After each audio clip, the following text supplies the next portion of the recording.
Well, this is interesting. Joe Rogan is now predicting that Vice President Kamala Harris will win the presidential election against the person that Joe Rogan has become rather complimentary of, Donald Trump. Now, I do want to get to, after playing this for you, which Trump is not going to like to hear, I do want to get to some of the crazy stuff they were saying around this prediction, and you'll hear a little bit of it in this first clip. I stopped listening, and I was never really a consistent listener, but I would tune in sometimes to Joe Rogan's podcast a while ago.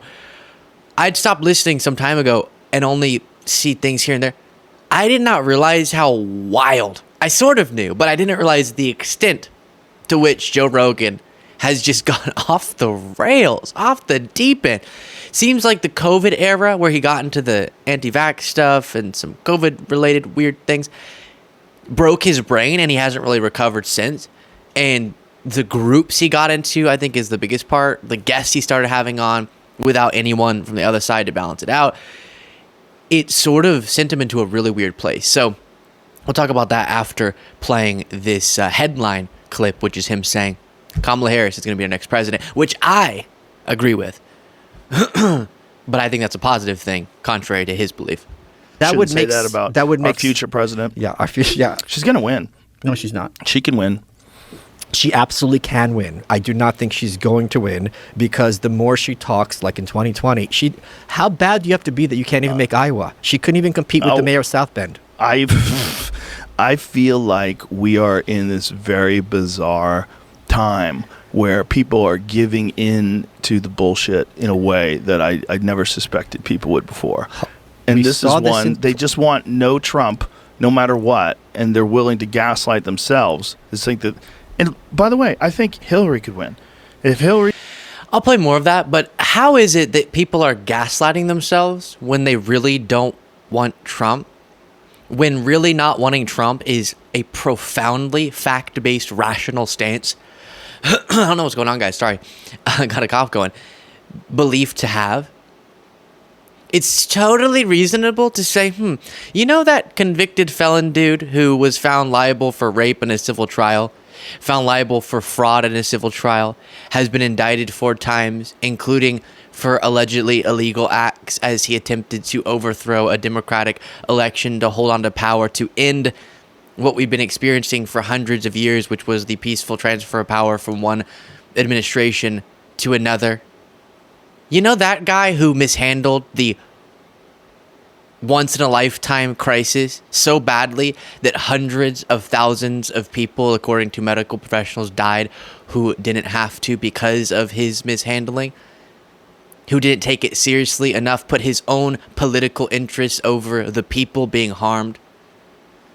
You know that guy? Maybe we don't want that guy to be president. But apparently, to come to that conclusion, the person who called for the termination of the Constitution, who said the government should go after media outlets that he doesn't like, apparently coming to that conclusion is only by way of gaslighting oneself. Don't exactly get that. But what Joe Rogan is saying, which, again, is not what Trump wants to hear, not what MAGA wants to hear, and he has a hard... or a large audience of MAGA folks listening to this, is that Kamala Harris, in his mind, is favored to win. And I actually agree with that based on the momentum shift that we've seen in recent days. And then listen to the just absurd critiques of Vice President Kamala Harris. And I say it that way because there are totally real policy conversations we could have. And they will always say, oh, the left just cares about identity. Why don't they want to talk about policy? I'm saying let's debate policy. Because the Biden-Harris administration's policy record, thus the record Harris is running on, and then her policy vision for what's ahead, is so far superior to that of Trump's. I want to have that debate. But they can't stop focusing on things like this that are insane. Oh, he's laughing because this Michael Malice guy just called Kamala Harris the R slur. Ukraine is a country in Europe, and Russia is another country, and a powerful country, and Russia invaded Ukraine, and that's wrong. What's really important is what can be unburdened by what has been. I think of her as America's wine mom. because bitch seems like she's 3 deep by noon, and she's got the 3 phases of wine mom. She's got happy drunk. Oh my God, this cereal's got a rabbit on it. It's so great. Cackling, cackling, cackling. Then there is trying to drunk at work, where you're trying to make sense, but you don't. Space is around us all and unites us all and inspires us all.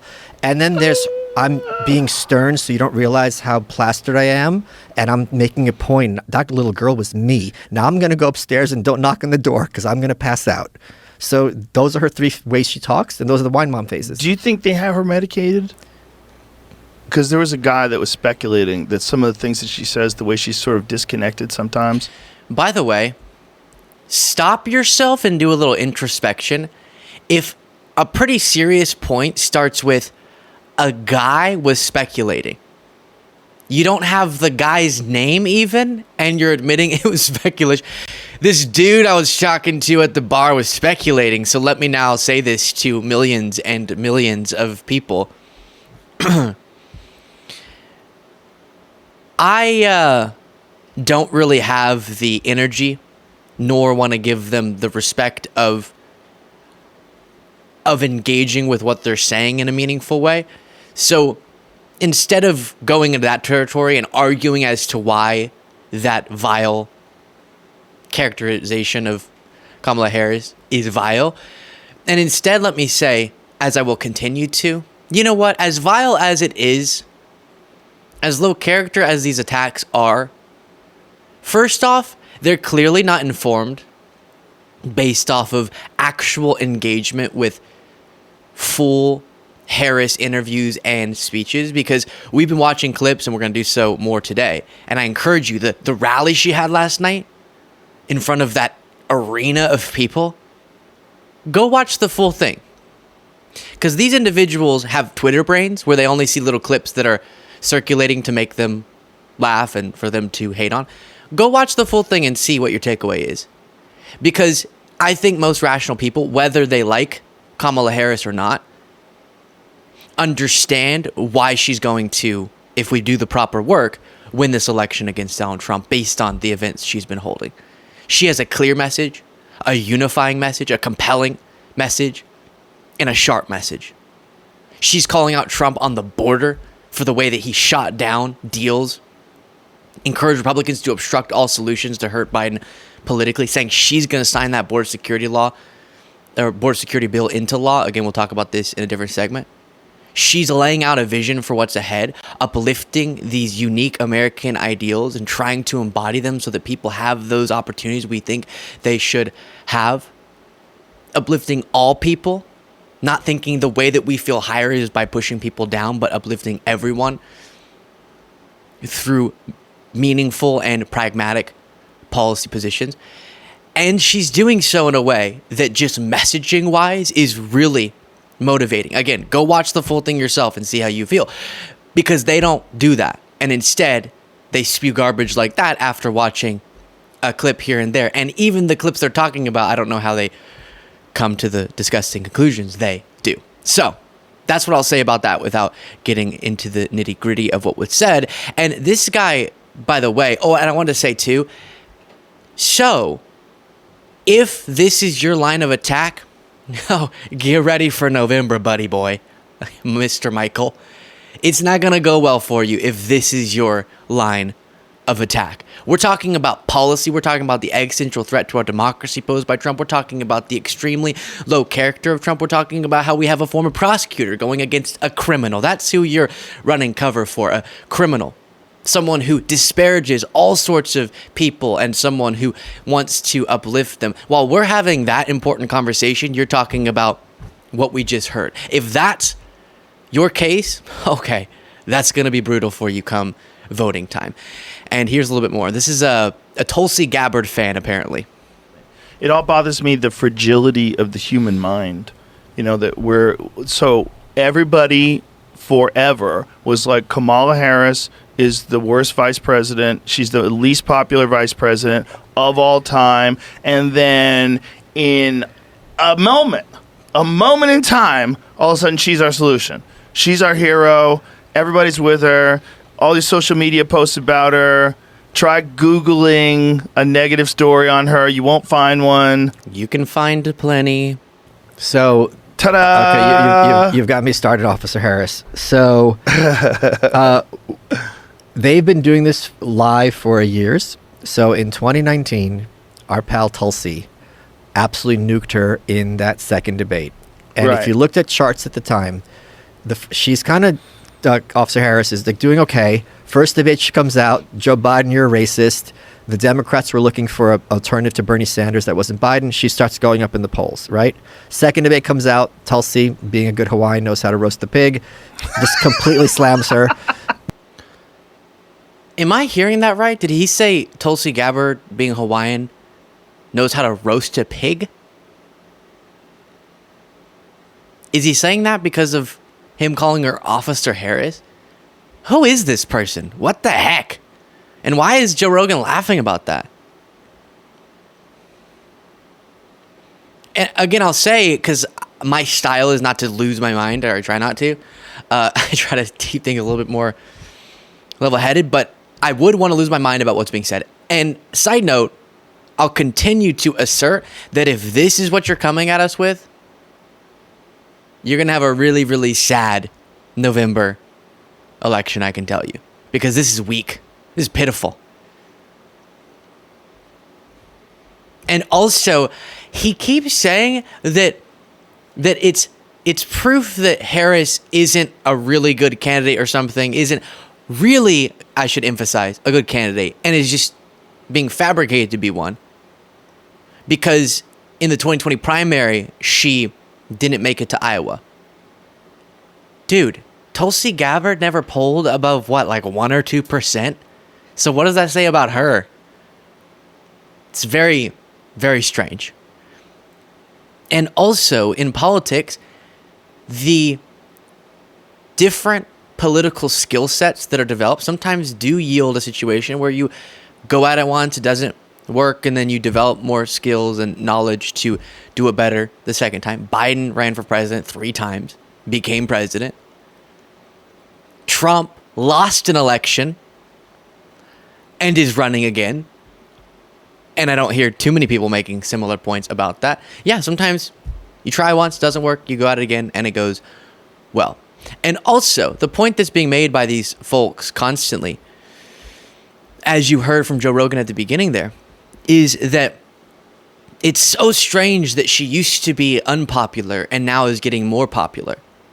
And their feeling about that is, oh, it must be because of some conspiracy of the media suppressing bad things about her, as they always say, and they never have introspection whenever the media constantly does negative stories about Democrats. Oh, they just want to help Democrats, and then they single-handedly take down the candidacy of Joe Biden through negative stories, many of which were very justified. So I'm not saying that was a conspiracy, but they're willing to do negative stories when there's negative stories to tell. And right now, the correct, accurate telling of this story is that Kamala Harris is exciting people. So if you want to tell that story, tell that story. Dang. Sheesh. And also, maybe instead of the conspiracy version, she was unpopular as vice president, polling-wise. Sure, we can acknowledge that.